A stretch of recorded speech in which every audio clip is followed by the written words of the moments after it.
To change DPI settings on POCO M8 5G, start by opening the settings, then go for the About phone, and right now go for OS version and keep tapping quickly until you enable the developer options.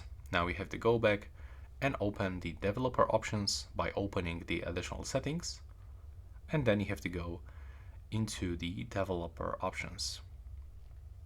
Right now you have to scroll down. We have to search for drawing tab, which will be available somewhere here. We got input, so drawing is here. We have to search for the drawing, and now we are searching for smallest width, and here take a look. If I'm gonna input 100, that will be the smallest DPI.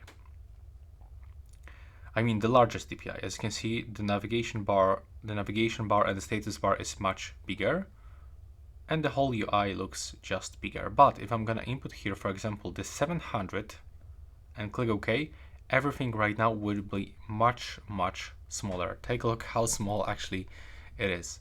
So that's how it actually looks. Even the keyboard, take a look. So this is a big change, big change actually here. I'm gonna put 100, and that's basically how you can change it. And I hope you find that video useful.